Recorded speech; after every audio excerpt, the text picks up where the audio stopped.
Happy Monday, everyone. Hopefully everyone had a very great weekend. We're going to jump right into it. Today we're going to be talking about, one, is it too late to get into AMD stock if you are looking to actually buy in? And secondly, we are in a very onward rallying market, but we are also entering now oversold territory. So I do want to give my opinion on if this market is actually going to have a hard pullback and where that pullback may be. But ultimately, I am very bullish on the overall market. I do believe that we are about to be, or I should say, we are in a raging secular bull market since the great financial crisis of 2007, 8, and 9. But we do get these buy the dip opportunities. So I am very much a overall bull in the market. But the last 6 months have been a drawdown, not necessarily a full-blown crash, but just very much of a downward cycle for risk-on assets. One being such as AMD. AMD is very much a semi that is a risk-on asset. You can argue against me, but when the market doesn't feel good, well, AMD stock will be sent down very, very quickly, along with many other stocks as well. If you can do me a big favor, if you are new here, welcome. I tend to make videos every Monday through Saturday on this channel. Plus, this channel is relatively new. It's going to be advertised among my other YouTube channels probably in the next couple of weeks here once this market gets rock and rolling. But if you enjoyed today's episode, definitely smash the like button, and especially if you are an AMD shareholder, smash the like button twice as much, and subscribe for future content if you want to see me on a Monday through Saturday basis here. Or just check back here daily. Okay, so AMD is on a utter tear over the last week and a half-ish. And we have been literally range-bound on this stock. I've been covering AMD for a while here. I am a raging AMD bull, just like I'm a raging SoFi bull. Although I'm more of a SoFi bull than AMD bull. But I'm looking to be in AMD for the next 3-5 years primarily. Any real downward pressure on the stock, for me, I could very well be picking up shares. In my opinion, AMD is a buy 2 weeks ago. It was a buy last week, and honestly, it's really a buy today. Am I going out and purchasing more AMD shares? I'm loaded up the wazoo. On my public profile for this YouTube channel, which I'll get here momentarily. Actually, let me go ahead and pull this up relatively quick. I'm doing a public account challenge that started January 2nd of this year. Looking to take this amount here to 6 figs in the course of 17 months. This is a very risk-on profile, fun little challenge. But overall, I mean, the last 6 months, I've been buying AMD on this profile and also another profile of mine repetitively. Although I've been buying AMD stocks since Liberation Day of last year. Been buying SoFi on a different account since February of 2024. The shares, the vast majority of shares that I got on this account was actually from last year, Liberation Day. And then in the last 6 months, if you've been following me on YouTube, I've been posting my buys. I've been buying SoFi pretty much once we dipped below that $25 range all the way down. I ended up getting some $14 shares on this account, which is pretty cool. So AMD, on this profile, I got an average of 210. On my private account, it is actually right above 100. SoFi, my average on my private account is $7.41, which is utterly remarkable. But then again, this is just how you do it. When nobody wants these stocks, that is the best time, in my opinion, to really get involved. And AMD, I have several videos on this channel. You can just go ahead and search for it. I'll be posting probably more videos as soon as earnings comes out.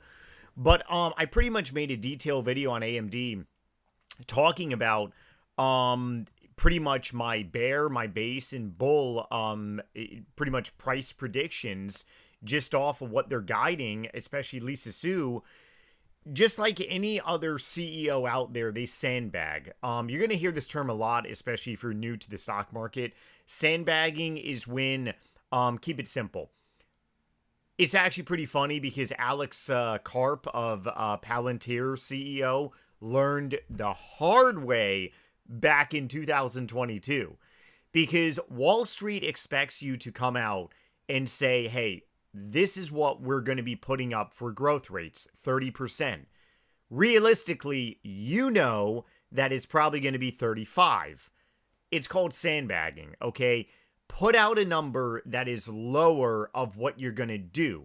Because if you put out that, hey, we're going to be doing 30% growth rates and you come out and you give 30%, the market's already expecting that. The market wants something forward looking, right? So Alex Karp learned this way, the hard way, and now he understands how to play the Wall Streeters. It's just one big game. That's all it theoretically is here. So Lisa Su, the CEO of AMD, Water Cheers, CEO of AMD is no different than any other great CEO out there. Anthony Noto does the same, just like any other CEO. It's every CEO does this. She says that the company's going to be experiencing 30% growth rates. So, for me, a bear case scenario is 25% growth rates. Something ends up happening in the chip sector, or maybe big companies just want to stick to NVIDIA, or maybe AMD's new chips. Hey, you always got to take this in consideration. Knock on some wood here. What if there's something wrong with their new chips? Okay, think about it like that perspective. So bear case, I'm putting really 25% growth rates, even though their CEO has guided for 30% growth rates. And then my bull case is pretty much 35% growth rates, but realistically, it could very much be closer to 40. Whenever you're going to be getting into stocks, you got to run predictions. I'll probably be making a separate video, just basically pretty much like a simple guide. It's so easy to do. You can do it in Excel if you want to be old-fashioned, or you can just use AI. Just go ahead, ask Google Gemini is what I primarily use. ChatGPT is also good. Grok on X is also good too. Or just typing it into Google, which is essentially Google Gemini's AI, but it's not like Gemini per se. You got to be running projections. And I'm not the only one that's done this in the retail community. When you run projections for a bear case of AMD, it's higher than where the stock is right now. So it's a very unique situation. Very unique. There is risk, but the risk to reward is crazy. So AMD, we've been range bound, okay? This is technical analysis, basically moving averages here. Very much range bound, and we very much recovered this pre-Iran war that I drew on a line here. But we've been range bound from the lows of pretty much like $200. I was buying a lot of shares on my actually both of my stock accounts when we got below $200. And we've just been riding this 200-day moving average for a very long time now. All the way back in February, we've just been grinding on it. Now we're breaking out, and we broke out of the range bound.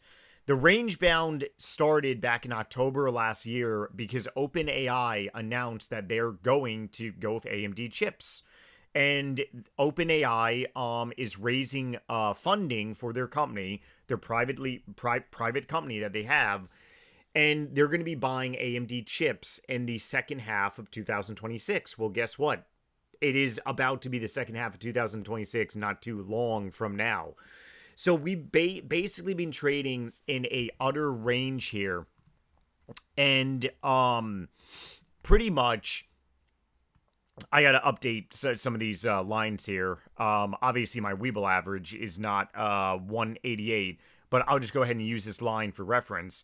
We basically just been on the 200-day moving average here, and now we've broken out of this range that we pretty much caused a double top. Back in January, we also hit this as well, too. This was because of Meta announcing that they want to get involved with AMD. A lot of other companies are going to be rock and rolling with AMD chips, too. which is going to take market share away from NVIDIA. Once again, AMD does not need to surpass NVIDIA. AMD right now is trading at a market cap, 1 second, at a market cap of 400. This is actually really nothing, especially for a company like AMD. A market cap of 449 bill. Can they become a trillion-dollar company? Easily. So you're talking the stock price is going to be what? $500 and friggin' $50? Well, I double my money.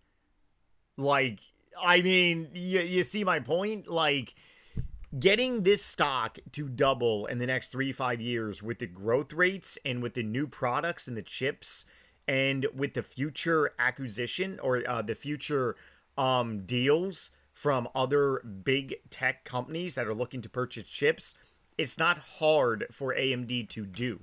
Okay? A couple years ago when Wall Street chose NVIDIA over AMD, AMD stated that, hey, we're a couple years behind NVIDIA. Well, guess what? A couple years is right now. So getting AMD to just double from here, it's easy, especially in a risk-on market. And especially when these companies are just spending so much money on chips. You got Meta, you got Google, you got Amazon, many other companies. It's easy. Easy peasy Japanesey. So AMD is in oversold territory on a technical analysis basis. I am a technical analysis investor and also trader. This YouTube channel is primarily set up for investing 101 though. But I mean, you gotta understand technical analysis. If you just want to buy shares and just look for the future, okay, well, I'll push back against you because it matters. What if theoretically you bought shares now and you didn't buy shares when AMD was below $190 because you were too scared? What about that? You're talking about like a 30% plus increase. That matters long term. It really does, because it's all about the quantity of shares that you own for the future. And if you can get shares when the stock is going down, but if you're too scared to buy the blood and buy the fear, you got to correct that. And the way you correct it is literally just being in the stock market for as long as me.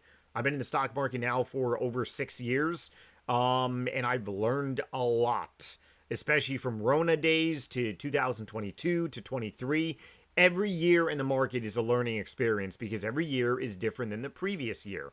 And you tend to see similar patterns. Okay, so AMD, it's oversold. Look at the RSI, Relative Strength Index. You're talking 77. We need to have a pullback on AMD just to be healthy. So where could this pullback come? One, we could pull back to 266, 270. What was resistance is now support. Okay, you got to remember this. When you break above resistance, it becomes support. So $266 is going to be support, but if we break that, we could very much go all the way down to 218. If we go down to 218, honestly, I'll probably be buying more shares of AMD. I'm not going to lie. And, oh man, it's just more of a buy. Now, going to major indexes to SPY, we are in oversold territory. We definitely do need a pullback because the RSI is above 70. When the relative strength index is above 70, you're oversold. But you can definitely trend higher and you can stay higher for longer. It's not impossible, but people are going to be looking, especially people that bought very much the dip down here on companies. They're going to be looking, traders are going to be looking to basically take trade positions off the table. So understand that the overall market could have a pullback to $697 or maybe even $700 psychological level. The Qs, once again, we are heavily way above the moving averages here. We could have a pullback too. The IWM also could have a pullback. So the overall market, very much, in my opinion, it does need to have just a basic little bit of a pullback. The VIX today is definitely spiking up a little bit, but oil is extremely bullish because we are in a downward push. I believe tomorrow is the last day for the peace talks to pretty much kick off. Otherwise, the U.S. military is basically going to go right back at it. So there's a lot of fears around that. If you really want my opinion, today is probably going to be a fade into the evening, which means this rally early today is going to be pretty much fading off. I talked about this on Saturday's video. I am thinking about getting into two new stocks, HIMS and Celsius. Ironically, HIMS is actually up today even more. And Celsius is actually down today, which is pretty cool. So definitely check out that video that I talked briefly about them. I'm not 100% sure if I do want to actually open a position into them. But I mean, it is pretty wild because I actually just started to buy some Oracle shares. And I mean, I didn't even get like nearly enough chance to fill a position size of Oracle. And I actually did want maybe close to be between on this account between a 25 $100 to $3,000 position size of Oracle. And by the time I knew it, it's like I'm already up now 25% on that position. Oracle is very much a probably it's not a long-term position for me, but then again, it really depends what the stock does. But I see a lot of fears in Oracle. But I do see it, Oracle, going back to very much $300. Call me crazy. I see them recovering and very much soaring in the future. All about when. They do have a big bet against the company. But, yeah, for some stock that I actually may be rolling into relatively soon, very well could be HIMS or Celsius. So stay tuned for more content on this channel. Let me know down below if you are an AMD shareholder. And like I said, if you are an AMD bull, smash that like button, and I'll see you all tomorrow on a brand new video. Later.